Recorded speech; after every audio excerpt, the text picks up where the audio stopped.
তোষামত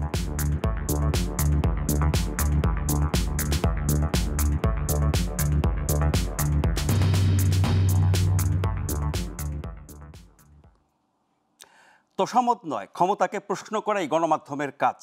শাসক ও শোষক শ্রেণীর জবাবদিহিতা নিশ্চিত করে জনগণের স্বার্থ রক্ষায় কাজ করেন সংবাদকর্মীরা। আমরা প্রশ্ন করতে চাই আপনার হয়ে, জানাতে চাই আপনি যা জানতে চান। শুরু করছি গ্লোবাল টেলিভিশনের নিয়মিত আয়োজন প্রশ্নগুলো সহজ। আমি নাজমুল আশরাফ। এই অনুষ্ঠানে আমরা চলমান নানা ঘটনার তথ্য এবং বক্তব্য তুলে ধরি। অতিথিদের কাছে জানতে চাই সেসব তথ্য বক্তব্যের প্রতিক্রিয়া এবং বিশ্লেষণ।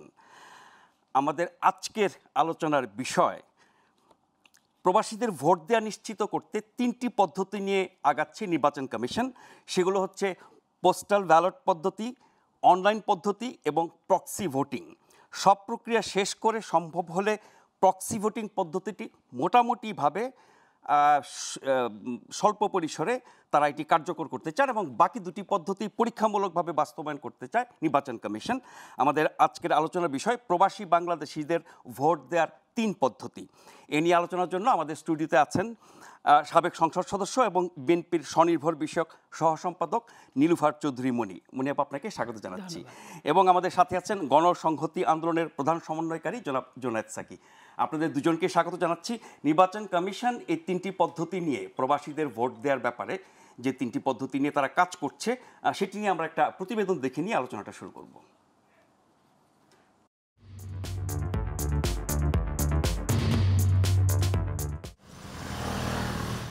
গেল বছর 16 ডিসেম্বর জাতির উদ্দেশ্যে ভাষণে প্রধান উপদেষ্টা নির্বাচনে প্রবাসী ভোটারদের অংশগ্রহণ নিশ্চিতের প্রতিশ্রুতি দিয়েছিলেন।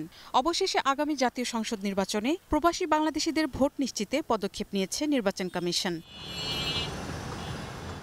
মঙ্গলবার নির্বাচন কমিশনে প্রবাসীদের ভোট দেওয়ার বিষয়ে এক ব্রিফিংয়ে নির্বাচন কমিশনার আবুল ফজল মোহাম্মদ সানাউল্লাহ জানান, প্রক্সি ভোটের মাধ্যমে পছন্দের প্রার্থীকে ভোট দিতে পারবেন প্রবাসীরাও। তাদের পক্ষে ভোট দিতে পারবেন ওই প্রবাসীর যে কোনো আস্থাভাজন ব্যক্তি। নির্বাচন কমিশন সর্বতভাবে চেষ্টা করছে যে প্রবাসী বাংলাদেশিদেরকে ভোটের আওতায় নিয়ে আসতে। মাননীয় প্রধান উপদেষ্টাও যেটা বলেছেন, সেইভাবে যদি আমরা প্রবাসীদের প্রত্যাশাটাও যদি আমরা পূরণ করতে চাই, তাহলে আমাদেরকে প্রক্সি ভোটিংয়ে যেতে হবে। নির্বাচন কমিশনার আরও জানান, এরই মধ্যে যারা ভোটার হয়েছেন তারাই শুধু এ পদ্ধতিতে ভোট দিতে পারবেন। আর ভোট দেওয়ার জন্য প্রবাসীদের আস্থাভাজন ব্যক্তিকে প্রক্সি ভোটের জন্য খুঁজে নেয়ার পরামর্শ দেন তিনি। যারা ভোটার হয়েছেন, ভোটার তালিকায় নাম থাকতে হবে। ভোটার তালিকায় যাদের নাম আছে, উঠছে। এবং এখানে আপনাদেরকে বলে রাখি যে প্রবাসে যারা গিয়েছেন তারা তো কেউ কেউ এনআইডি নিয়েই গেছেন, তার মানে উনি ভোটার তালিকায় আছেন।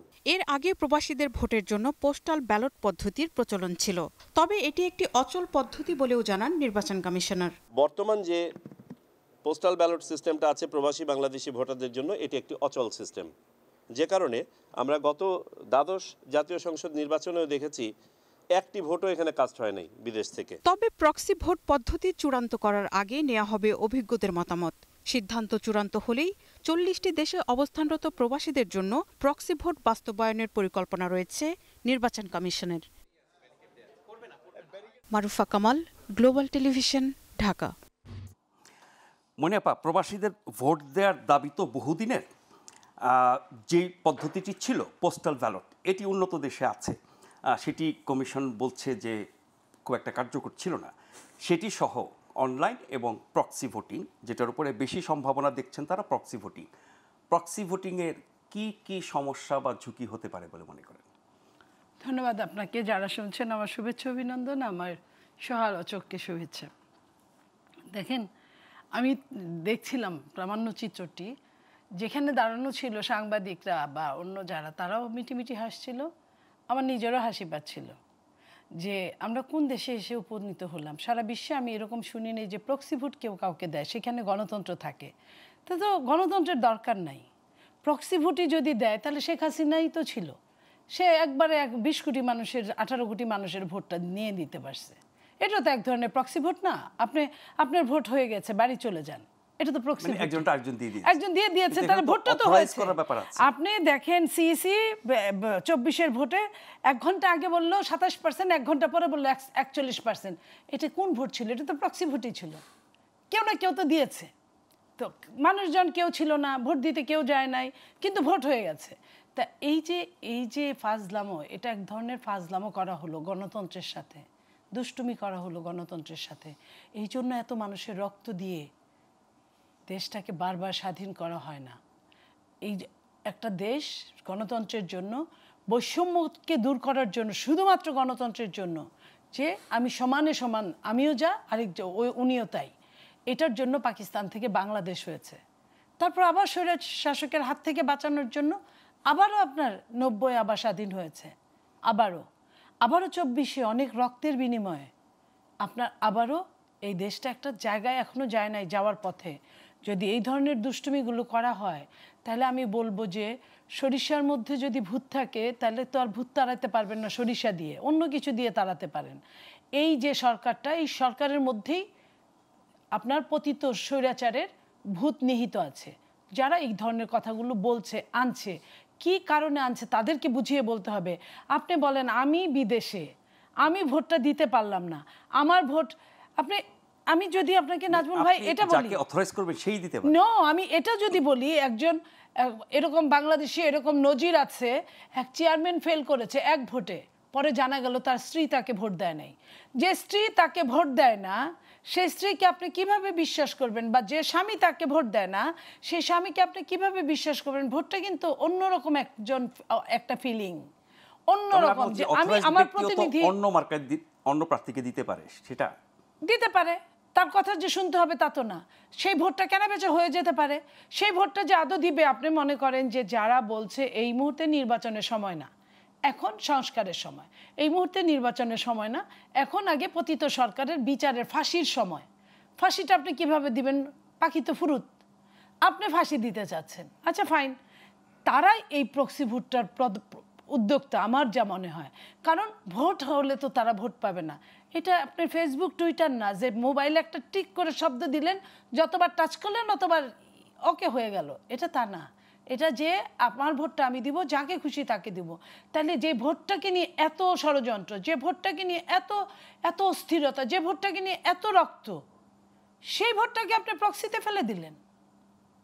এটা কিভাবে? আমি এটা কি শুনলাম? পোস্টাল এবং অনলাইন সেই দুটোকে এর চেয়ে ভালো উপায় মনে করছেন? অবশ্যই এই দুটো। পোস্টালে যদি আপনার ভোট না পড়ে থাকে, এটা আপনার ব্যর্থতা, ভোটারদেরও ব্যর্থতা না, প্রবাসীদেরও ব্যর্থতা না। প্রবাসীদের যত বুঝাবেন, ইনফ্লুয়েন্স করবেন, এটার উপর যদি আপনি ওরিয়েন্টেশন করেন, বিভিন্ন দেশগুলোতে যেখানে প্রবাসীরা বেশি থাকে, লাইক মালয়েশিয়া, লাইক আপনার মিডল ইস্ট, এই জায়গায়, ব্রিটেন, আপনার আমেরিকা, এই জায়গাগুলো, ইউরোপ, আপনার এইখানে ওরিয়েন্টেশন যদি করেন ইসের মাধ্যমে, কি বলে, রাষ্ট্রদূতদের মাধ্যমে, আপনার এম্বাসির মাধ্যমে, তাহলে একটা কথা যে আপনার ভোটটা তাহলে দেয় নাই কেন বা কিছু, ওদেরকে আপনি ইসে আনতে পারেন যে তুমি দূতাবাসে গিয়ে ভোট দেবে, দূতাবাসে ভোট দিবে, বা দূতাবাস তাদেরকে বুঝাবে। ভোট দেওয়ার বিদেশে কিন্তু যারা যায়, কাজ করতে যায়, তাদেরকে সময় দেওয়া হয় না।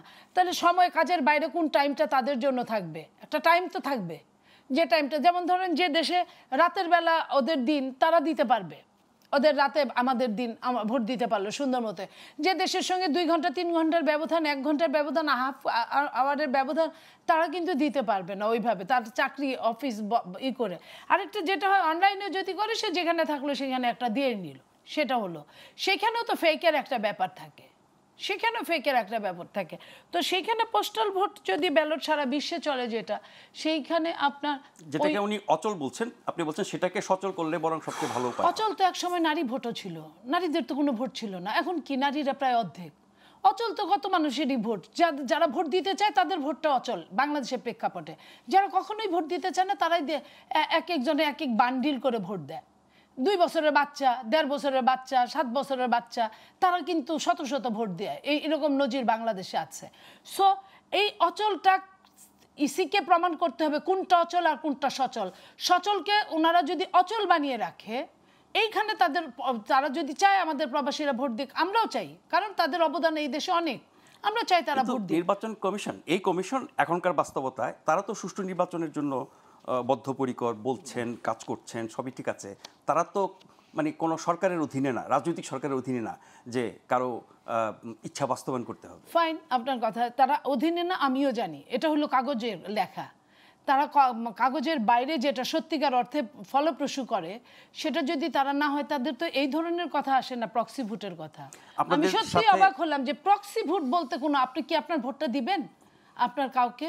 আমি আপনাকেই জিজ্ঞেস করছি, যদি আপনি দেন, এরকম প্রত্যেকটা মানুষকে জিজ্ঞেস করুক যদি তারা দিতে চায়। এবং এই ইল্লিগাল মানুষগুলো ছাড়া, যারা অনৈতিক চিন্তা ভাবনা করে, যারা নেগেটিভ চিন্তা ভাবনা করে, যারা গণতন্ত্রকে হারিয়ে দিয়ে স্বৈরতন্ত্র কায়েম করতে চায়, তাদেরকে বাদ দিয়ে আপনি দেখেন যারা গণতন্ত্রের পক্ষের লোক, তারা কখনোই এটা চাইবে না। এখন প্রবাসীদের ভোট দেওয়ার অধিকার যেমন আছে, আবার একটা কার্যকর উপায়ও আমাদের দরকার। কিন্তু নির্বাচন কমিশন বলছে এই 3টা পদ্ধতি নিয়েই রাজনৈতিক দল এবং অংশীজনদের সাথে আলোচনা করে যদি একমত হয় তাহলে সেটা তারা কার্যকর করবে, সেভাবে তারা আগাচ্ছে। সাকিব ভাই, এই 3টি পদ্ধতি প্রবাসী ভোটারদের জন্য আপনার মূল্যায়ন চাই, কোনটাকে আপনি এগিয়ে রাখবেন? বা প্রক্সি ভোট আমার সহালোচক সহ আপনি সহ যারা দেখছেন সবাইকে শুভেচ্ছা জানাই, সালাম জানাই, আসসালামু আলাইকুম। প্রথম বিষয় হচ্ছে যে এই যে নির্বাচন কমিশনের মাননীয় সদস্য যিনি প্রেস ব্রিফিং করছিলেন, তিনি রেফারেন্স হিসেবে টেনেছেন দ্বাদশ জাতীয় সংসদকে। মানে ধারাবাহিকতার তো একটা সীমা থাকা দরকার। দ্বাদশ জাতীয় নির্বাচন কি উদাহরণ হিসেবে আসতে পারে? দ্বাদশ জাতীয় নির্বাচন, যেটা বাংলাদেশের মানে সংখ্যাগরিষ্ঠ মানুষ কেবল নয়, ধরতে পারেন যে ইভেন তাদের ভাষাতেও 5% লোকও ভোট দেয়নি, মানে 5-7% অ্যাভারেজে। কোথাও কোথাও তো জিরো, মানে কাছাকাছি, মানে অল্প কিছু হাতে গোনা ছাড়া লোক ভোটই দেয়। ঢাকা শহর মানে খান ধুধু বালুচরের মতো অবস্থা ছিল। আমরা তো দেখেছি সেই 7 তারিখের ঘটনা। কাজেই এই ধরনের নির্বাচনকে, যে নির্বাচন দেশের সংখ্যাগরিষ্ঠ মানুষ প্রত্যাখ্যান করেছে, সেই নির্বাচনের রেফারেন্স টেনে উনি বলছেন যে একটি ভোটও পড়েনি। তো একটি ভোট আবার পড়ে না কিভাবে? প্রবাসীরা তার মানে বলতে চাচ্ছেন ভোট দিতে চায় না? যে প্রবাসীরা ভোট দিতে চায় এবং তারা যদি পোস্টাল মারফতে ভোট দেওয়ার জায়গা থাকে, তাহলে অবশ্যই তারা পোস্টাল মারফতে দেবেন। এবং আমরা দেখেছি যুক্তরাষ্ট্রের ভোটের ক্ষেত্রে কত মানে বিপুল, বেশ উল্লেখযোগ্য একটা পার্সেন্টেজে ভোট আগাম চলে আসে পোস্টাল।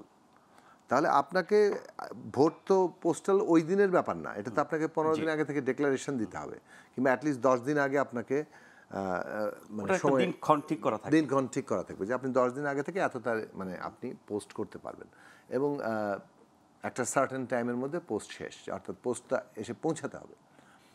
আচ্ছা, এটা একটা পদ্ধতি তো আরেকটাও হতে পারতো, যেমন আপনি কোন কোন শহরগুলোতে, পৃথিবীর বিভিন্ন শহরে আপনি ডিরেক্ট ভোট দেওয়ার আয়োজন করবেন। আর যেভাবে আমরা ঢাকা শহরে ভোট দিই, সেইখানে সেই সব জায়গায় ভোট দিই। বাংলাদেশের দূতাবাসগুলোতে আপনি ভোট দেওয়ার জায়গা আয়োজন করবেন।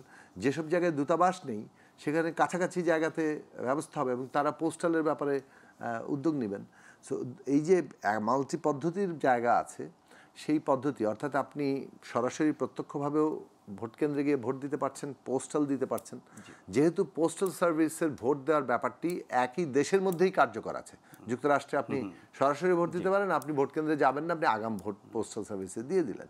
তো সেটা বাংলাদেশের ভেতরেও করা যেতে পারে। অনেকে কিন্তু আগাম দুরকম দেওয়া যায়, আগাম পোস্টাল দেওয়া যায়, আগাম সরাসরি গিয়েও দেওয়া যায়, মানে নির্ধারিত নির্বাচনের আগেই। হ্যাঁ, তো এখানে ধরেন আপনি আগাম যদি পোস্টাল সার্ভিস দেশের ভেতরেও করেন, অসুবিধা তো নাই।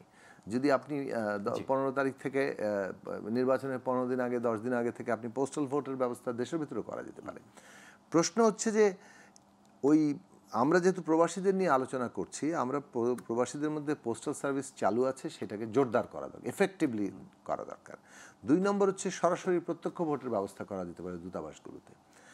এবং এই প্রক্সির জিনিসটার সমস্যাটা হচ্ছে যে প্রক্সি তো আরেকজনকে আপনি নমিনি করছেন যে আমার ভোটটা উনি দিয়ে দিবেন, এবং যেটাতে সমূহ সম্ভাবনা থাকে যে উনি নিজে যদি বদলে যান, মিথ্যা, মানে এখানে উনি আরেক ভোটে দিয়ে এসে বলতে পারেন তোমারটাই দিয়েছি। এই ঘটনা তো ঘটতে পারে, ঘটার যেহেতু সম্ভাবনা আছে, নমিনি যাচাই করারও ব্যাপার আছে। হ্যাঁ, নমিনি যাচাই বাছাই করার ব্যাপার আছে, সেটা তো আছেই। ধরেন আপনি নমিনি যাচাই বাছাই করলেন, কার নমিনি দিলেন, তার সমস্ত কিছু আচ্ছা, সেটা বুঝলাম যে আপনি সেটাও নয় করতে পারলেন, কিন্তু আপনি তো শেষ পর্যন্ত ভোটটা আপনার নিজের মানে জায়গায় থাকছে না। আমরা যেভাবে ঠিক করেছি যে একজন নাগরিক তার নিজের ভোটটা নিজে দেবে, এইটা হচ্ছে জরুরি প্রসঙ্গ। এই অধিকার প্রতিষ্ঠা করাটা প্রক্সির সাথে যায় না বলেই আমার মনে হয়। এখন যেই বিষয়টা আছে সেটা হচ্ছে যে নির্বাচন কমিশন সংস্কার, নির্বাচন সংক্রান্ত যে সংস্কার কমিশন, তারা কিছু প্রস্তাবনা দিয়েছেন, মাঠে কিছু দাবি দেওয়া আছে, এবং নির্বাচন কমিশন সেগুলো নিয়ে কথা বলছেন। স্টেক হোল্ডারদের সাথে আলোচনা ছাড়া কোনো কিছু করাটা ঠিক সেটা হবে তারা না। করবে বলেছে। হ্যাঁ, সেই আলোচনার ভিত্তিতে ঠিক হবে। আমরা প্রবাসীদের কাছ থেকেও আরও জানতে চাইব যে তারা ইতিমধ্যে যে দাবিগুলো তুলছেন তারা আসলে কোনটাকে সবচেয়ে সুবিধাজনক মনে করেন এবং নির্ভরযোগ্য মনে করেন। আমি শুধু নীতিগত জায়গা থেকে তুলতে পারি যে এই কনসেপ্টের জায়গাটা হচ্ছে আমার ভোটটা আমি দিব, আমার ভোট আমি দিব, এই জায়গাটাতে মানে নমিনি এটা মানে সাংঘর্ষিক হয়ে যায় কিনা। সুতরাং ওই একটা নীতিগত আলোচনা আছে। বাকিটা মানে যারা খোদ প্রবাসী তাদের কাছ থেকেও ভালো মতো শোনা দরকার। তারা একটা তারাই মূল স্টেক হোল্ডার মনে করি, কারণ আমরা দেশ থেকে যা ভাবছি তারা ওখান থেকে তাদের এই জায়গাগুলো ভাবছেন। কিন্তু আমি নিজে যতটা আলোচনা করেছি পোস্টাল এবং অনলাইন প্রক্সি অক্সি না পোস্টাল অনলাইন এবং ওই যে মানে আমাদের দূতাবাসগুলোতে যদি সরাসরি ভোট কেন্দ্র খোলা হয়, এইগুলো আসলে আলোচনার মধ্যে আছে। সুতরাং এগুলো নিয়ে আরও এফেক্টিভ কীভাবে করা যায় সে নিয়ে নির্বাচন কমিশন ভাবতে পারেন। কিন্তু এগেইন স্টেক হোল্ডারদের সাথে আলাপ আলোচনাটা করা। প্রক্সির ব্যাপারে যেসব আশঙ্কা, তবে আমি একটা প্রসঙ্গ তুলি, তো ওনারা এইটা নিয়ে উদ্যোগ নিচ্ছেন।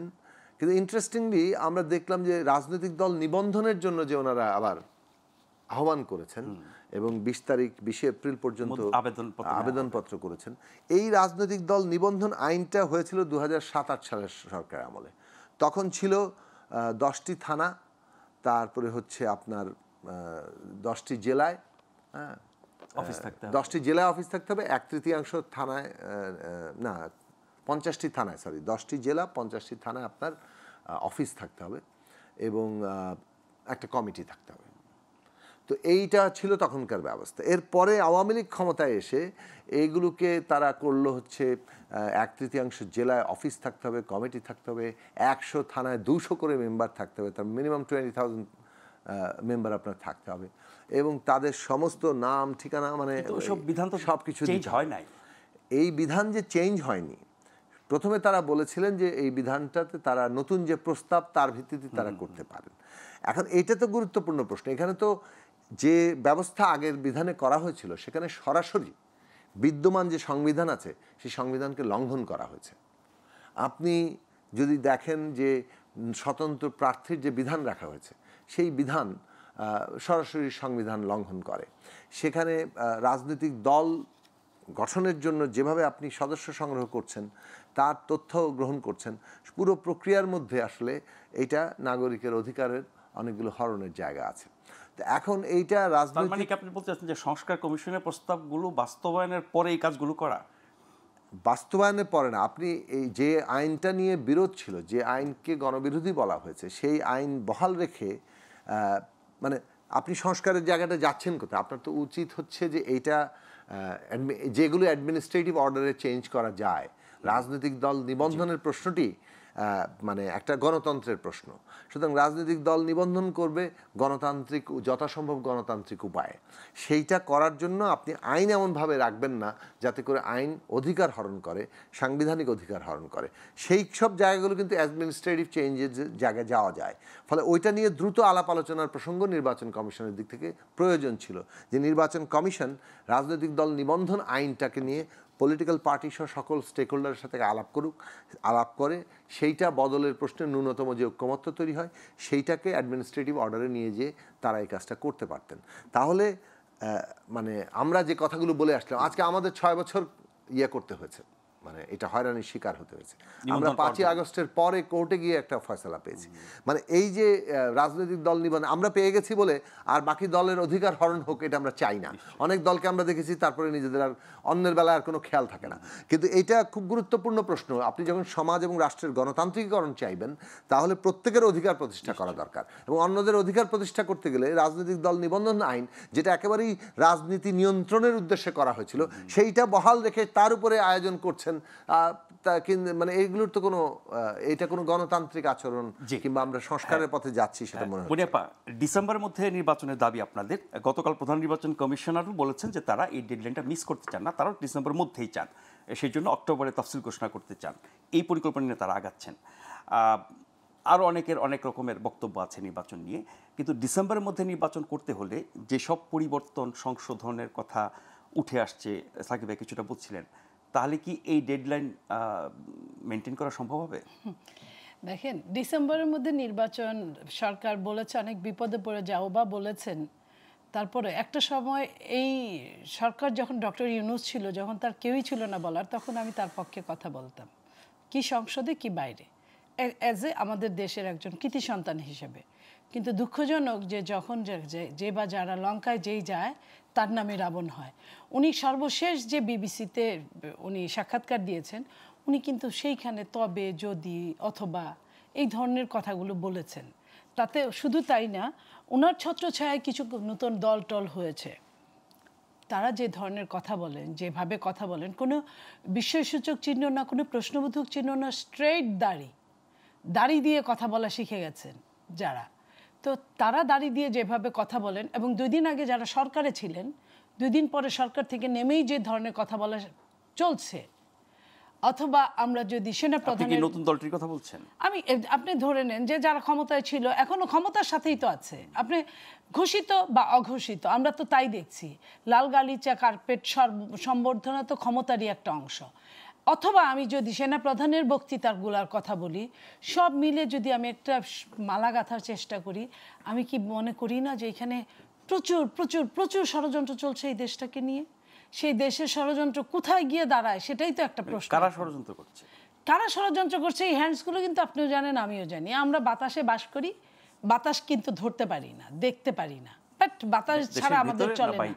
অবশ্যই দেশের ভেতরে, দেশের বাইরে সবখানে আছে। জিও পলিটিক্স যখন থেকে চালু, তখন থেকে বাংলাদেশের কোনো রাষ্ট্রপ্রধান যখন মারা যায় কিংবা পালিয়ে যায় বা আপনার জেলে যায়, তখন কি আপনি মনে করেন শুধু দেশের ভেতরে ষড়যন্ত্রই কাজ করে, দেশের বাইরের ষড়যন্ত্র সমান হারে না? কখনো অভ্যুত্থানের পরে কি সেই তৎপরতা বেড়েছে, কমেছে কখন, এটাই তো আমি জানি না।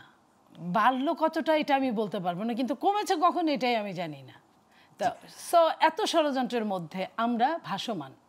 এখন ভাসতে ভাসতে কোন দিকে যাব আমরা তো জানি না। কারণ আমাদের বলে না যে মানে আমি পশুগুলোর নাম বলতে চাই না, এখন লেজে নাড়ে, তারা নাড়ে না, তাদেরকে লেজে নাড়ে, লেজে বাংলাদেশকে নাড়ানোর চেষ্টা হচ্ছে। তো ওই জায়গাটায় এটা কিন্তু দুঃখজনক। আমি আমার রাজনীতির এতদিনের অভিজ্ঞতা থেকে বলছি, একজন কর্মী হিসেবে, আমি নেতা হিসেবে কথা বলছি না, কর্মী হিসেবে কথা বলছি, জনগণের পালস ধরে কথা বলছি। 7 মাস আগে এই সরকারটা যেটা নিয়ে মানুষ আশা করেছিল, আমি আপনি আরেকজন, এখন 7 মাস পরে যে অবস্থায়, আমি গতকালকে একটা টকশোতে ছিলাম যেখানে 4 জন প্রশ্ন করেছে, 4 জনই সরকারের বিপক্ষে করেছে। আপনি যদি প্রশ্নোত্তর পর্ব রাখতেন, আমার ধারণা এরকমই হতো। কারণ মানুষ কিন্তু দিশেহারা হয়ে গেছে, দিশেহারা থেকে প্রশ্ন করছে মানুষ, আপনারও না আমারও না। তারা কিন্তু তাদের নিজের অবস্থাটা খুব ভালো বুঝে না যে তা না। কিন্তু কিছু মানুষকে তো আমরা সবকিছুতেই সন্তুষ্ট থাকতে সমর্থন করতে দেখি। আমরা সুবিধাবাদী, তারা সুবিধাবাদী। আমরা আলোচনায় ফিরবো একটা ছোট্ট বিরতি নিয়ে, আশা করছি ফিরে এসে আপনাদেরকে সাথেই পাবো।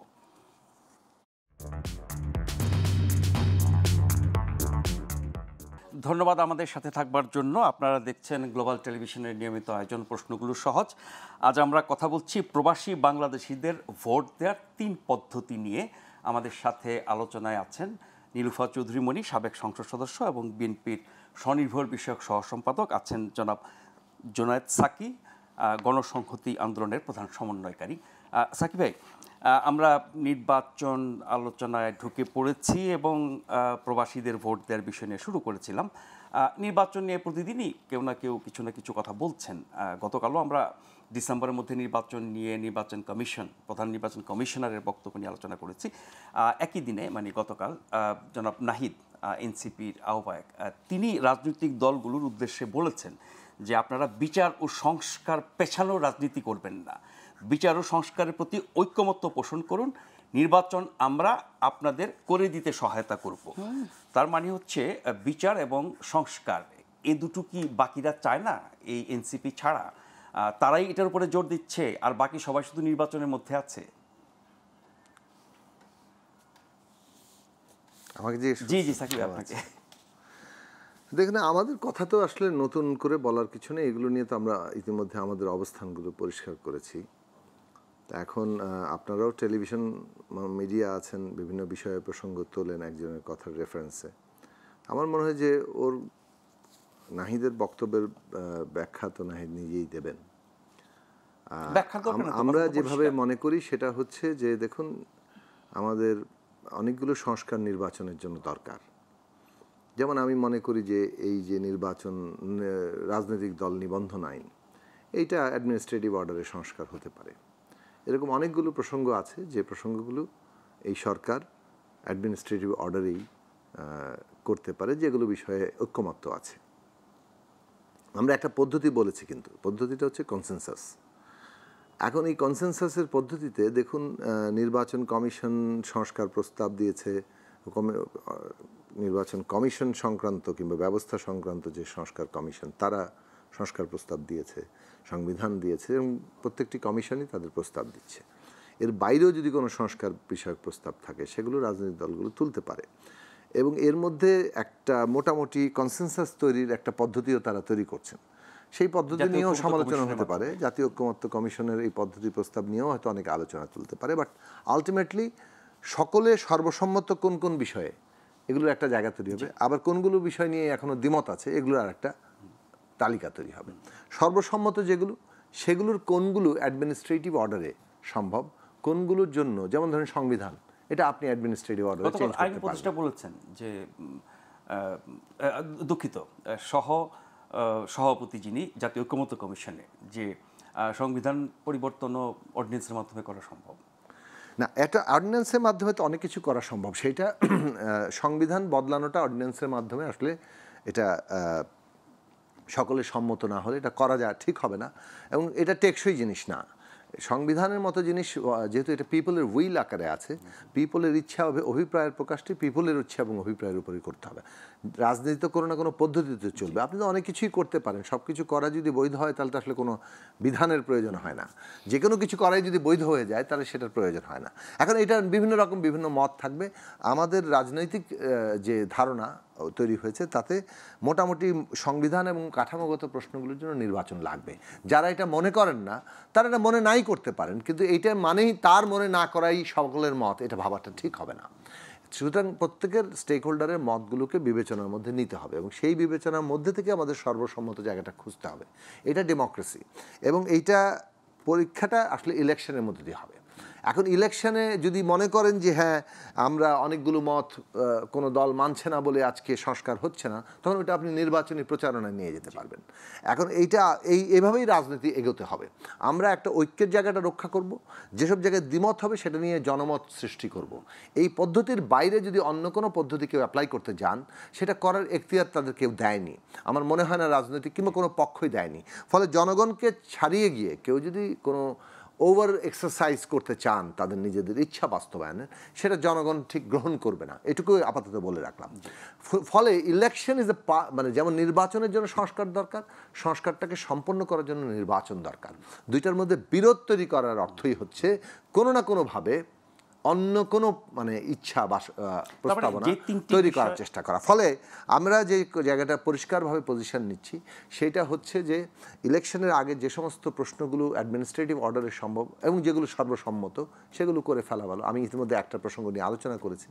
তারপরে নির্বাচনের মধ্য দিয়ে বাকি সংবিধান সহ মৌলিক কাঠামোগত জায়গাগুলো সংস্কার হবে। কিভাবে সে পদ্ধতিতে হবে সেটা নিয়ে বরং আলোচনা হতে পারে। এটা কি যেমন একদল মনে করছে গণপরিষদের আলোচনা করছে, কেউ কেউ মনে করছেন যে একটা সাধারণ সংসদ নির্বাচন হয়ে এটা একটা অ্যামেন্ডমেন্ট আকারে হয়ে যেতে পারে।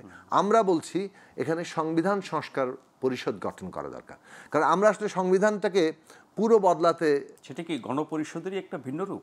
গণপরিষদের একটা ভিন্ন রূপ এই অর্থে যে এখানে সংবিধানটা সংস্কার করা হচ্ছে, সংবিধানকে কিন্তু বাতিল করে তাকে নতুন করে লেখা করতে পারে না। আসেন, সংসদে করার একটা পার্থক্য হচ্ছে এইটা যে আপনি যখন অ্যামেন্ডমেন্টে যান, অ্যামেন্ডমেন্ট কোর্ট কর্তৃক হস্তক্ষেপযোগ্য, অর্থাৎ কোর্ট এটা এই অ্যামেন্ডমেন্টটা সংবিধানের সাথে সাযুজ্যপূর্ণ হলো কিনা সেটা কোর্ট এইটা পরীক্ষা নিরীক্ষা করার এখতিয়ার রাখে, কাস্টোডিয়ান।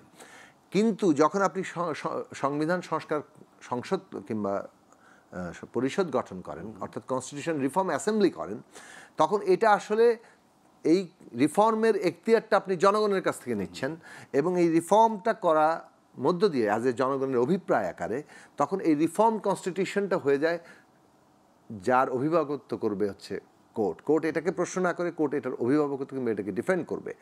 এইটাই জায়গা দ্বারা সব রিফর্মটা যাতে পিপলের উইল আকারে আসছে, যেটা কনস্টিটিউয়েন্ট অ্যাসেম্বলির ক্ষেত্রে ঘটে, যে সে কনস্টিটিউশন করার এখতিয়ার পায়, তেমনি সে রিফর্ম করার এখতিয়ার পাচ্ছে। এবং আমরা কিন্তু সকলে মানে আপনি দেখেন রিফর্ম করতে চেয়েছে, ওইখানেই বটম লাইন আছে। আপনি বটম লাইনটা আছে বলেই রিফর্মই কমিশন গঠন করা হয়েছে, নতুন কনস্টিটিউশন লেখার জন্য কমিশন গঠন করা হয়নি। ফলে এই জায়গাতে আমরা মনে করি যে সংবিধান সংস্কার পরিষদ গঠন করা এটা সকলের জন্য বটম লাইন হওয়াটা প্রয়োজনীয়। বিকজ একদিকে যেমন সংস্কার করতে হবে, সংস্কারকে টেকসই করতে হবে। হ্যাঁ, আরেকটি বিপ্লব এসে এই সব কিছু ফেলে দিয়ে চলে যেতে পারে, কিন্তু কোর্ট বাতিল করে দিতে পারে না। আপনি খেয়াল করে দেখুন, ত্রয়োদশ সংশোধনী কোর্ট বাতিল করে দিয়ে পঞ্চদশ সংশোধনী করিয়েছে, আবার পঞ্চদশ সংশোধনী এখন কোর্ট বাতিল করে দিয়েছে। আচ্ছা, আপনি যদি একটা নর্মাল পার্লামেন্টে যান তাহলে এটা কি হবে, প্রায় অষ্টাদশ সংশোধনী হবে। তো অষ্টাদশ সংশোধনীও ভবিষ্যতে যাতে কোর্ট বাতিল করতে না পারে সেইটা পিপলের উইল আকারের প্রতিষ্ঠা করা দরকার, যেটা একটা রিফর্ম অ্যাসেম্বলি হিসেবে আসবে, যেখানে সংবিধান সংস্কার করাটা ম্যান্ডেট, এবং সেটার একটা মানে ন্যাশনাল চার্টার তৈরি হবে। আমরা একটা আলোচনা করেছি সকল রাজনৈতিক দল যখন প্রধান উপদেষ্টার সাথে বৈঠক করা হয়েছে, না ওটা জুলাই ঘোষণা একটা, এই যে কমন মিনিমাম এগ্রিমেন্ট হচ্ছে সমস্ত সংস্কার নিয়ে, তার মধ্যে সংবিধান প্রশ্ন এবং অন্যান্য প্রশ্ন, এই ন্যাশনাল চার্টার একটা অর্ডিন্যান্স হতে পারে, যেটা বাস্তবায়ন করা পরবর্তী সংসদের জন্য একটা ম্যান্ডেটরি হিসেবে করা যেতে পারে। সেই জায়গাগুলো আলোচনা, এগুলো কিন্তু প্রত্যেকটার ইতিহাস রেফারেন্স আছে। ফলে আমরা যেটা মনে করছি যে সংস্কারকে সত্যিকার অর্থে টেকসই করতে গেলে এই গুরুত্বপূর্ণ প্রশ্নগুলো হচ্ছে কি পদ্ধতিতে সংস্কার হবে এবং সংস্কার কতদিনের মধ্যে হবে, সেটা একটা অর্ডিন্যান্স হবে কিনা, ওই প্রশ্নে অর্ডিন্যান্স হবে কিনা। রাজনৈতিক দল কিংবা জনপ্রতিনিধিরাই এখতিয়ার নিবে, কিন্তু তারা যে 6 মাসের মধ্যে সেটা করতে বাধ্য, এটা যে দীর্ঘস্থায়ী সময় না, সেই রকম একটি অঙ্গীকারনামা, একটা অর্ডিন্যান্স আমাদের রাজনৈতিক দলগুলোর সম্মতির ভিত্তিতে তৈরি হতে পারে, যেটা মানুষকে নিশ্চয়তা দিতে পারে যে আমরা কি করতে যাচ্ছি। কিন্তু কেউ যদি বলেন আমরা এটা করব, আমরা ওইটাতে সহায়তা করব, কেউ কারোর সহায়তা, সকলে মিলে আমরা ইলেকশন করতে চাই, এখানে এটা কোনো বর্তমান গভর্নমেন্ট যদি মনে করে, যেটা আমি বারবার ছাত্রদের যারা একটা অংশ যারা পার্টি গঠন করেছে, আমরা তাদেরকে বলেছিলাম যে আপনারা মনে করি যে ক্ষমতায় না থাকেই পার্টিটা করা ভালো, আপনারা রাজপথে নামেন সরকারের থেকে বিদায় নিয়ে এবং সেইখান থেকে পার্টিটা গঠন করেন। আপনারা যখনই সরকারে থাকবেন এবং পার্টিতে থাকবেন, এটা এফেক্টিভলি দাঁড়াবে যেটা এনসিপির সরকার, এবং তখন সরকারের নিরপেক্ষতা নিয়ে কিন্তু প্রশ্ন উঠবে, এবং এই প্রশ্নটা উঠুক সেটা আমরা চাই না।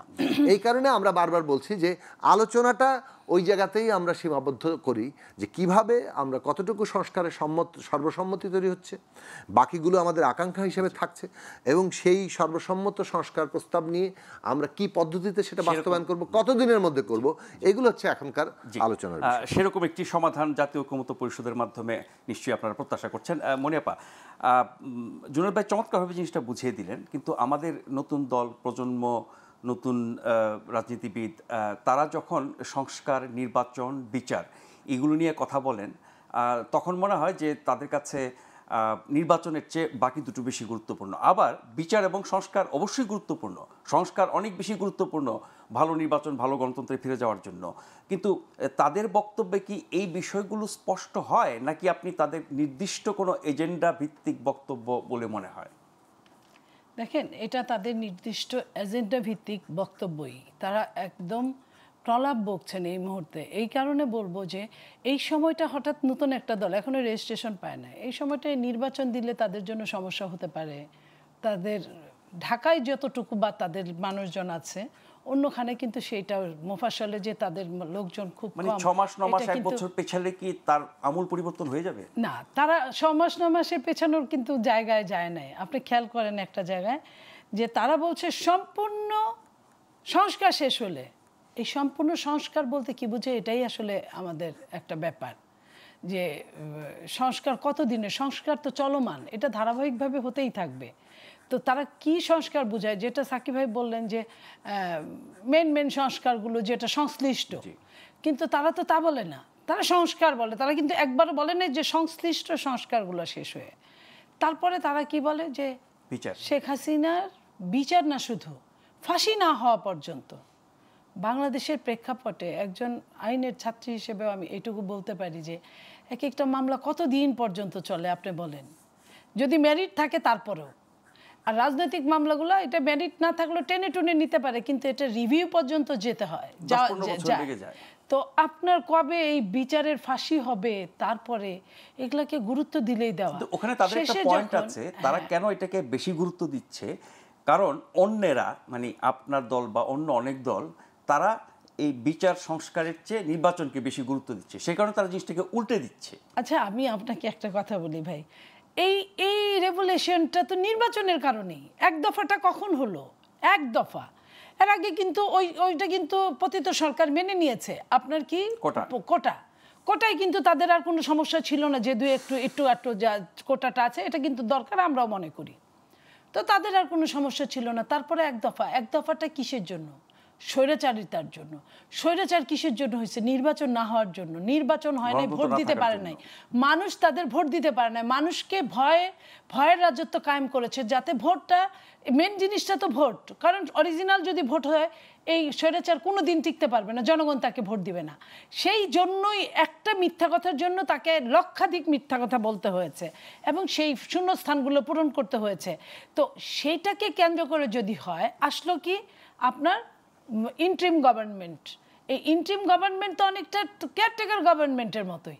তারা একটা নির্বাচন দিবে। নির্বাচন গণতন্ত্রের একদম খুবই ইম্পর্টেন্ট একটা অধ্যায়, এবং এটা গণতন্ত্রকে অনেক দিকে যেতে, সামনের দিকে বেগবান করে, মানে শুরু বলা যায়। তো সেই নির্বাচনটাই 20 বছর যাবত এই তাইরে নাইরে হচ্ছে।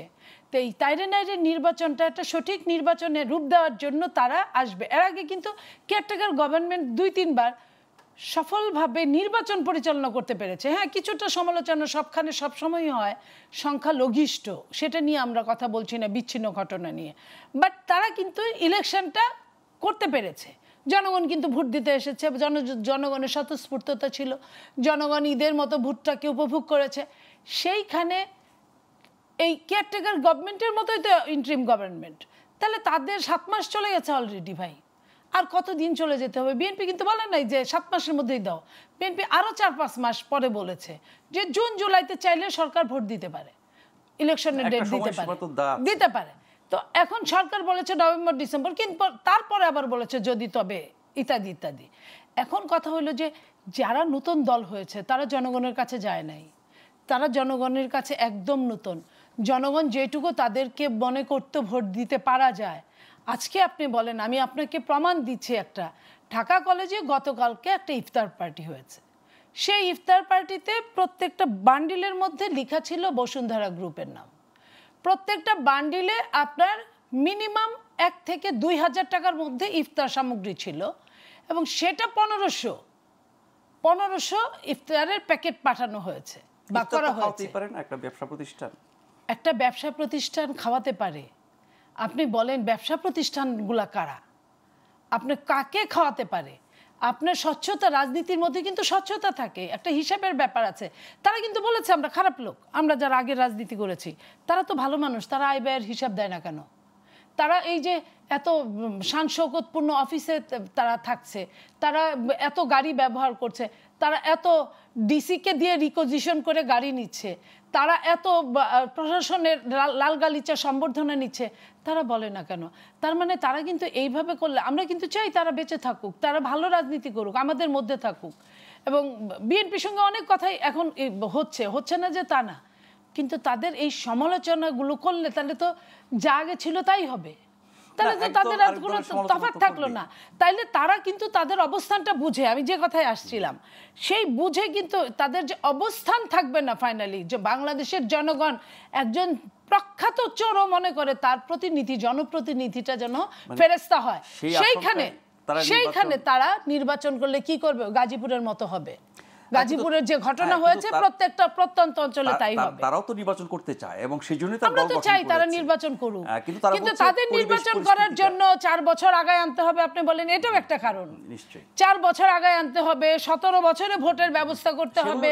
এগুলো প্রস্তাব ছিল, এগুলো তো কোনো সিদ্ধান্ত হয় নাই। এই তো প্রস্তাব, এটাও তো আপনি যেটা বললেন প্রক্সি ভোটিং, এটাও কিন্তু প্রস্তাব। এটাও কোথা থেকে, কোন মেধা থেকে প্রস্তাব আসছে? আপনি 54 বছরের বাংলাদেশে আপনি ফানি প্রস্তাব করতে পারেন না ভাই। এটা নতুন দেশ হলে আপনি যেটা করতেন ওইটাই বৈধ। নিশ্চয়ই যেগুলো ভালো প্রস্তাব না, সবার দ্বারা গৃহীত হবে না, সেগুলো নিশ্চয়ই বাস্তবায়ন হবে না। আমরা আরেকটা ছোট্ট বিরতি নিয়ে ফিরে আসবো, আশা করছি এবারও ফিরে এসে আপনাদের পাবো।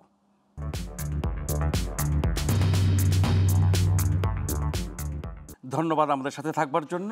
আপনারা জানেন যে সারা দেশেই প্রায় প্রতিদিনই কোথাও না কোথাও নারীর বিরুদ্ধে সহিংসতা, ধর্ষণ সহ বিভিন্ন অপরাধের প্রতিবাদে বিক্ষোভ সমাবেশ সহ নানান অনুষ্ঠান কর্মসূচি চলছে। আজকে ঢাকার কয়েকটি কর্মসূচি নিয়ে আমরা একটা প্রতিবেদন দেখে আবার এই আলোচনাটায় যাব। নারীর প্রতি সহিংসতার প্রতিবাদে শাহবাগে 30টি কলেজের শিক্ষার্থীরা অবস্থান নিয়েছেন। ধর্ষণ এবং নিপীড়নের বিরুদ্ধে বাংলাদেশ এই নামের একটি সংগঠন পদযাত্রা করে প্রধান উপদেষ্টার কার্যালয়ে যেতে চেয়েছিল, সেখানে পুলিশ বাধা দিয়েছে, পুলিশের সাথে সংঘর্ষ হয়েছে, পুলিশ তাদের উপরে আক্রমণ করেছে। পুলিশ বলছে যে না, তারা শুধু তাদেরকে থামিয়েছে, কোনো আক্রমণ করে নাই। এছাড়া ঢাকা বিশ্ববিদ্যালয়ের একদল শিক্ষক তারাও আজকে ক্যাম্পাসে নিপীড়নের ঘটনাগুলোর ব্যাপারে 7 দিনের মধ্যে শক্ত অবস্থান নেয়ার দাবিতে তারা সমাবেশ করেছেন। এরকম ঘটনা সারা দেশে আরও চলছে। এই বিষয়টি নিয়ে আমরা একটা ছোট্ট প্রতিবেদন দেখব, তারপর এটা নিয়ে একটু আলোচনা শুনব।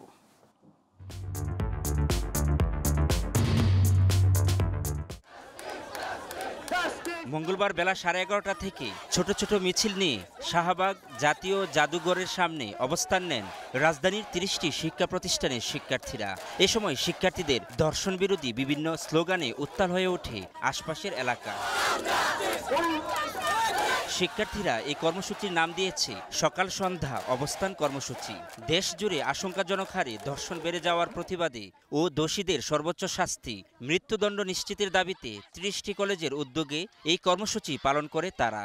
ধর্ষকদের ফাঁসি দেওয়া হোক, এই ধর্ষকদের এই বাংলায় ঠাঁই নাই। আমরা চাই ধর্ষকের বিচার হোক, এমনভাবে বিচার হোক যাতে ওদের রুহ কেঁপে যায়, আত্মা কেঁপে যায়, যাতে দ্বিতীয়বার এটা না ভাবে করতে। এই বাংলাতে এক একটা ধর্ষক ধর্ষণ করার আগে নিজে মৃত্যুবরণ করে, তার যেন এই চিন্তা ভাবনাটা হয় আমাদের দাবি দেখে। এ সময় তারা দর্শকদের বিচারের জন্য আলাদা ট্রাইব্যুনাল গঠন, দর্শকের শাস্তি জনসম্মুখে নিশ্চিত করা সহ 6টি দাবি জানান। দর্শকদের যাতে মৃত্যুদণ্ড দেওয়া হয় এবং ফাঁসির মঞ্চে ঝুলানো হয় তাদেরকে, এবং সেটা হওয়া উচিত অবশ্যই জনসম্মুখে। এমন কঠোর শাস্তি দিতে হবে যাতে পরবর্তী কোনো পুরুষ মেয়েদের দিকে চোখ তুলে মানে বাজে নজরে তাকানোর সুযোগ না পায়। আইন পরিবর্তন করে ধর্ষকদের শাস্তি বা ধর্ষকদের ফাঁসি নিশ্চিত করা। যারা ধর্ষক তাদের জনসম্মুখে এনে শাস্তি দিতে হবে। যারা ধর্ষণের শিকার হচ্ছে তাদের সুরক্ষার ব্যবস্থা করতে হবে, তাদের সুরক্ষিত চিকিৎসার ব্যবস্থা করতে হবে। এদিকে স্বরাষ্ট্র উপদেষ্টার অপসারণ, দ্রুত বিচার ট্রাইব্যুনাল গঠন সহ 9 দাবিতে প্রধান উপদেষ্টার কার্যালয়ের দিকে পদযাত্রা করেছে ধর্ষণ ও নিপীড়নের বিরুদ্ধে বাংলাদেশ নামে একটি প্ল্যাটফর্ম। তবে শাহবাগ পার হওয়ার পর হোটেল ইন্টারকন্টিনেন্টালের সামনে পুলিশ তাদের আটকে দিয়েছে। এ সময় পুলিশের সঙ্গে তাদের হাতাহাতি ও ধস্তাধস্তি হয়। আমাদের সাথে ধস্তাধস্তি হচ্ছিল, আমরা কোনোভাবে কিন্তু তাদেরকে আমরা লাঠিচার্জ বা কিছু করার কোনো সুযোগ আমাদের ছিল না, আমরা করিও নাই। লাঠি আমাদের হাতেও নাই, কিচ্ছু না, আমি কিন্তু খালি হাতে আছি। তো এই অবস্থার প্রেক্ষিতে পরে আমাদেরকে আমি নিবৃত করার চেষ্টা করি, কিন্তু তারপরে আমাদের 7-8 জন আজকে আহত হয়েছে। আলাউদ্দিন আল আজাদ, গ্লোবাল টেলিভিশন, ঢাকা। সাকিব ভাই, এই আলোচনাটি চলমান, কিন্তু গুরুত্বের কারণে আমরা এটা আলোচনা চালিয়ে যাব। সেটা হচ্ছে যে কঠোর আইনটাই কি একমাত্র সমাধান কিনা। আমরা দেখলাম যে মাগুরার ঘটনার পরে, মাগুরা 8 বছরের শিশুকে ধর্ষণ এবং সারা দেশে আরও অনেক ধর্ষণের ঘটনা প্রতিবাদে যখন সারা দেশ উত্তাল, তখন সরকার আইনটাকে আরও কঠোর করা, বিচারের সময়টাকে আরও কমিয়ে আনা, তদন্তের সময়টাকে আরও কমিয়ে আনা, এরকম কিছু প্রস্তাব দিয়েছে। প্রচলিত আইন কে আরও কঠোর করার জন্য, শাস্তি দ্রুত নিশ্চিত করার জন্য। যদি কঠোর আইন আর দ্রুত বিচারই সমাধান হতো, তাহলে 2020 সালে যখন ধর্ষণের শাস্তি যাবজ্জীবনের জায়গায় মৃত্যুদণ্ড করা হলো, তাহলে তো ধর্ষণ কমে যাওয়ার কথা, কমে তো নয়, বেড়েছে। তার মানে আইনটাই একমাত্র সমাধান না, দ্রুত বিচার বা কঠোর আইনই একমাত্র সমাধান না। ফলে এরকম উদ্যোগ নিয়ে কি তাৎক্ষণিকভাবে জনরোষ কমানোর বা পরিস্থিতি সামাল দেওয়ার চেষ্টা মনে করেন? না, দেখুন, এই যে আইনের কথা আমাদের শিক্ষার্থীরা আমরা দেখলাম দাবি আকারে তুলছেন, নানাভাবেই এই বিষয়টা আসে, কারণ তারা একটা সমাধান চান। আমরা তার যদি আকাঙ্ক্ষাটা আমরা ধরতে চাই, তাহলে তারা হচ্ছে এই ধর্ষণটা যাতে না হয় এবং সেই প্রতিকারের ব্যবস্থাটা রাষ্ট্র যাতে করে, এই নিশ্চয়তাটা তারা চান। এখন আইন তো হয়েছে, কিন্তু আইনের তো কোনো বাস্তবায়ন হয় না। সমস্যাটা ওখানে।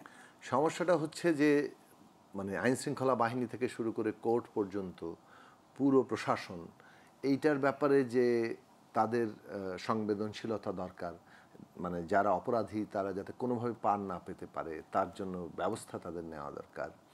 এবং সেইটা যদি অ্যাটিটিউডটা দেখে না প্রশাসন এবং তার প্রত্যেকটি স্তরের অ্যাটিটিউড যদি হয় যে এটা কোনোভাবেই পার পাবে না, তখন এটার একটা জায়গা তৈরি হবে। কেবলমাত্র মানে আপনি আইন শৃঙ্খলা মানে ল অ্যান্ড অর্ডার কিংবা এই যে বিভিন্ন আইন প্রয়োগের মাধ্যম দিয়ে আপনি ধর্ষণ নাই করে দিবেন, ব্যাপারটা এরকম না। কিন্তু যখন এখান থেকে আপনার সত্যিকার অর্থে জিরো টলারেন্স দেখবে মানুষ, তখন কিন্তু একটা বড় ধরনের অগ্রগতি ঘটে, কারণ বিচারহীনতার জায়গাটা আছে। আমি দেখলাম সম্ভবত 2-3 দিন আগে ডেইলি স্টারে একটা এসছে, প্রায় না আরেকটা সংবাদ মাধ্যমে দেখলাম যে 98% মামলা আটকে আছে ডিএনএ টেস্টের অভাবে। এখন ডিএনএ টেস্টের এই জায়গা আপনি কেন আধুনিকায়ন করছেন না? মানে আমরা মনে করি যে ধরেন কোন কোন জায়গাতে পরিবর্তনগুলো তাৎক্ষণিকভাবে ঘটালে কিংবা খুব জোরের সাথে উদ্যোগ নিয়ে ঘটালে একটা বড় আকারের পরিবর্তন হয়, সেইটা কিন্তু সরকারের অগ্রাধিকারে আনা দরকার। কিন্তু সংশোধিত আইনের ক্ষেত্রে ডিএনএর আবশ্যকতা রাখা হয়নি। না, আপনি আবশ্যকতা রাখলেন না, ধরেন তাতে কিন্তু আবার অনেক ধরনের প্রমাণ করার জায়গাটাও সমস্যার মধ্যে পড়বে, অথবা আপনি ন্যায় বিচার প্রশ্নবিদ্ধ হতে পারে। সুতরাং সেই দিক থেকে আপনাকে এটার যে ব্যবস্থা, যে ল্যাবরেটরি, যে লোকবল ইত্যাদি তৈরি করতে হবে, সেইটাকে প্রায়োরিটি দিতে হবে। লুটপাট, অপ্রয়োজনীয় ব্যয় কমিয়ে যে সমস্ত জায়গাগুলো সমাজের জন্য, মানুষের জন্য প্রয়োজনীয়, সেই সব জায়গায় আগে ব্যয় অগ্রাধিকার ঠিক করতে হবে। এখন অগ্রাধিকারের প্রশ্নটাই খুব সবচেয়ে গুরুত্বপূর্ণ আমি মনে করি, যে সরকারের কাছে যদি অগ্রাধিকার মনে হয় যে এখানে বিচার নিশ্চিত করতে হবে এবং পুলিশ প্রশাসন থেকে শুরু করে সমস্ত প্রশাসনকে এটা এখানে সেন্সিটিভ করে তুলতে হবে, এফেক্টিভ করে তুলতে হবে, তাহলে তার অগ্রাধিকারের জায়গাগুলো তারা ঠিক করবে এবং সে অনুযায়ী কাজ করবে। অন্যদিকে আরও অনেকগুলো জায়গা আছে সমাজের মধ্যেই, যে নারীর প্রতি অধস্থনতার যে নানান রকম আয়োজন আছে এবং সেইখানে নারী বিদ্বেষ, নারীকে অধস্থন করা, এটা তো একটা ক্ষমতা চর্চার ব্যাপার। ধর্ষণ তো কেবল যৌনতা প্রশ্ন না, এটার সাথে ক্ষমতা চর্চা, ক্ষমতা প্রদর্শনের একটা ব্যাপার আছে। এই ক্ষমতার ব্যাপারটা সমাজে যেভাবে কাজ করে সেই জায়গাগুলোকেও কিন্তু বড় আকারে পরিবর্তনের প্রসঙ্গ আছে। ফলে এটা একটা কম্প্রিহেন্সিভ দিক, কিন্তু এর কতগুলো বিশেষ বিশেষ দিক আছে যেখানে শিক্ষার্থীরা ওই বিশেষ দিকটাকে এখন হয়তো চিহ্নিত করছেন যে আইনকে যত কঠোর করা গেলে বোধ হয় এখানে বদলটা হবে, কিন্তু আইনের প্রয়োগ যদি না থাকে কঠোর আইন কেবল কাগজের ব্যাপারে থেকে যাবে।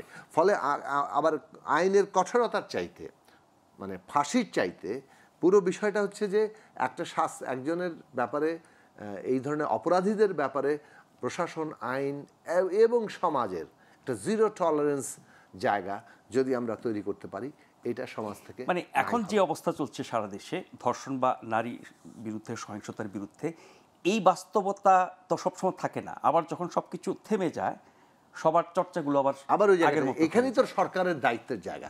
এখন ধরুন আমাদের আইন উপদেষ্টা আসিফ নজরুল ভাই তো আমরা তো একসাথে বহু লড়াই করেছি, আমরা আশা করি তারা দায়িত্ব চেষ্টা করছেন দায়িত্ব পালন করার।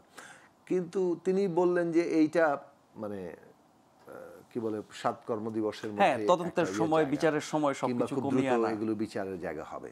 কিন্তু গভর্নমেন্ট মানে মানুষ অনেক আস্থা পেয়ে যেত যদি এই পর্যন্ত পেন্ডিং সবগুলো বিষয় আপনার সেই ওই দিক থেকে যদি মানে তনুর মতো ধরেন কিংবা আরো যেসব আলোচিত যত সমস্ত আলোচিত ঘটনাগুলো যেগুলো আছে, মুনিয়া কিংবা ওইদিকে আপনার এমনকি সাগর রুনির এখনো কেস চলছে, তা এই জায়গাগুলো যদি কোনো অগ্রগতি দেখা যায়, মানুষ বেশি আশাবাদী, তখন মানুষ কিন্তু এটা করতে চায় না, ইটস ফাংশনিং, এবং এই কথাগুলো ইমিডিয়েটলি দেখতে। ব্যাপারটা কিন্তু আগের মতোই হয়ে যাচ্ছে, যে ঘটনাটা আলোচিত সেই ঘটনার ব্যাপারেই সরকারের দিক থেকে মনোযোগ দেওয়া হচ্ছে, কিন্তু সামগ্রিক বিচার, সামগ্রিকভাবে প্রশাসন আইনের যে দৃষ্টিভঙ্গির বদল, সেন্সিটিভিটি তৈরি হওয়া, তার অ্যাটিটিউডের বদল ঘটা এবং তার সাথে একই সাথে সমাজের অ্যাটিটিউডের বদল ঘটা, সেই জায়গায় আমরা অগ্রগতি দেখছি না। ফলে ছাত্রদের বিক্ষোভ তৈরি হচ্ছে, সমাধান কোন পথে, সেই সমাধানের পথ যেগুলো আমাদের সামনে আনা হয় সেটাই একমাত্র সমাধান কিনা সেটা তো একটা বিশেষজ্ঞ আলোচনার প্রশ্ন। মনিয়াপা, আপনাকে দিয়ে শেষ করব।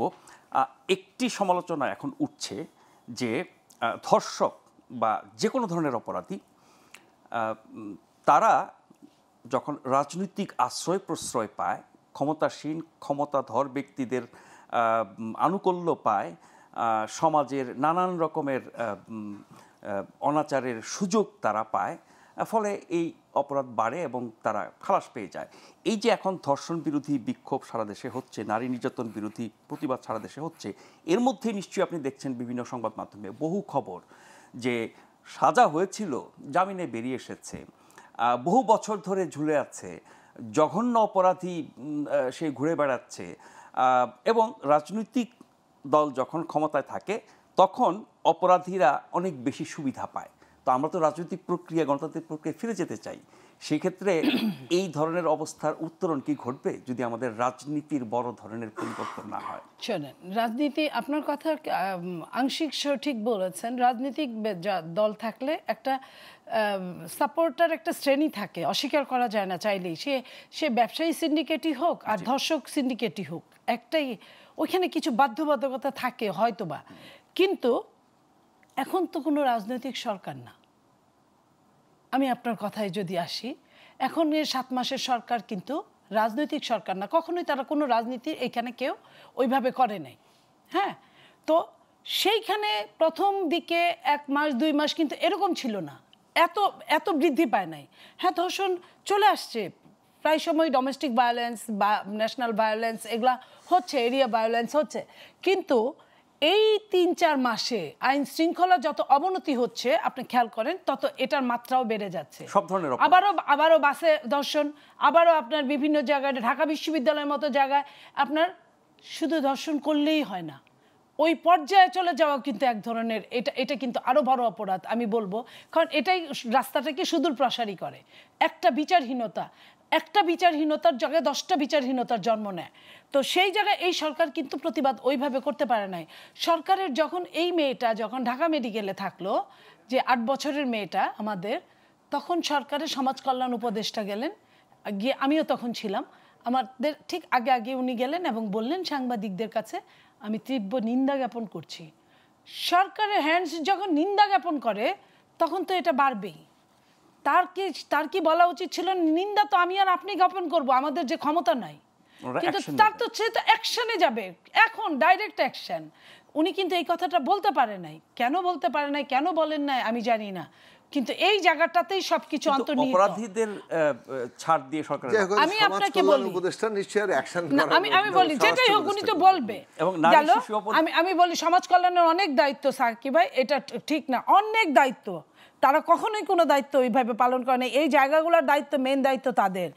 আপনি যাবজ্জীবনের জায়গায় মৃত্যুদণ্ড হয়েছে, যাবজ্জীবনই যদি ঠিকভাবে চালু হতো ডাইরেক্ট ওই অ্যাকশনে, তাহলে কিন্তু মৃত্যুদণ্ডেরও দরকার পড়তো না, তাহলে এমনি কমতো। আপনার খেয়াল আছে অ্যাসিড নিক্ষেপ নিয়ে, অ্যাসিডকে কিন্তু জিরো টলারেন্স আনা গিয়েছে। দেশনেত্রী বেগম খালেদা জিয়ার সময় যেমন সামাজিকভাবে এটাকে প্রতিহত করার চেষ্টা করা হয়েছে, বিভিন্ন টেলিভিশনের মাধ্যমগুলোতে, যে বিভিন্ন আপনার ওরিয়েন্টেশনের মাধ্যমে, আইন শৃঙ্খলার কঠোর অবস্থানের মাধ্যমে, এবং এইখানে একটা ট্রাইব্যুনাল গঠন করার মাধ্যমে, সব কিছু মিলে কিন্তু এখন কিন্তু অ্যাসিড তখনও বাংলাদেশে ছিল, এখনো বাংলাদেশে অ্যাসিড ছাড়া অনেক কাজ হয় না, আপনি জানেন, আমিও জানি। কিন্তু অ্যাসিডকে অন্যায়ভাবে ব্যবহার করা, এই যে জঘন্য পর্যায়ে ব্যবহার করা কিন্তু বন্ধ হয়েছে বা কমেছে। তো তাহলে ওটা যদি কমতে পারে, তাহলে ধর্ষণ কেন কমবে না, বা শ্লীলতাহানি কেন কমবে না, বা নারীর উপর ইফটিজিং বলেন, যেটাই বলেন, সেটা কেন কমবে না? এটা অপরাধীরা সুযোগ পায়। এখন এই মুহূর্তে আইন শৃঙ্খলা চরম অবনতি, অপরাধী আইনের প্রয়োগ না করার জন্য, এবং মাইন্ডসেটটা, পুরুষদের মাইন্ডসেটটা ঘর থেকে বের হতে করার দরকার।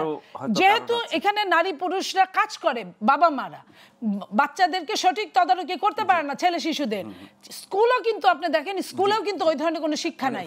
তো যে কারণে আমি এটা শেষ করে দিচ্ছি, যে কারণে এই সমস্যাগুলো যে পর্যন্ত না আপনি সলিউশন করবেন, এটা মৃত্যুদণ্ড কেন 10 বার মৃত্যুদণ্ড দিলে এটা কোনো লাভ হবে না। একটা লাইনে যুক্ত করব যে এই যে পুরো মানে একটা দঙ্গল তৈরি হচ্ছে বাহিনী, নানাভাবে নারীর উপর আক্রমণ, মাজারে আক্রমণ, সংখ্যালঘুদের উপর আক্রমণ, এই পুরো জিনিসগুলো আসলে একটা সংগঠিত রাজনৈতিক তৎপরতা কিনা সেটা আমাদের অনুসন্ধান করা দরকার। কেননা আমরা দেখছি ভারতের মিডিয়ার একটা অংশ, ভারতের সরকারি দল, তারা তো বাংলাদেশকে এইভাবেই চিত্রিত করতে চায়। হ্যাঁ, না, আবার সরকারও বলছে যে দঙ্গল বাহিনী কাদেরকে মবের নামে পরাজিত শক্তিদেরকে অ্যারেস্ট করছে না কেন, পরাজিত শক্তিদেরকে আইনের আওতায় আনছে না কেন? জি, নিশ্চয়ই, যারাই অপরাধী হোক না কেন, পরাজিত আর জিত সবার বিরুদ্ধে একই রকম ব্যবস্থা নিতে হবে। অনেক ধন্যবাদ মনিয়াপা এবং সাকিব ভাই।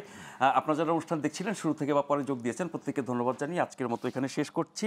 অনুষ্ঠানটি পুনঃপ্রচার হবে আগামীকাল সকাল 7টায় এবং এই অনুষ্ঠানে ফিরে আসবো আগামীকাল রাত 9টায়। শুভরাত্রি।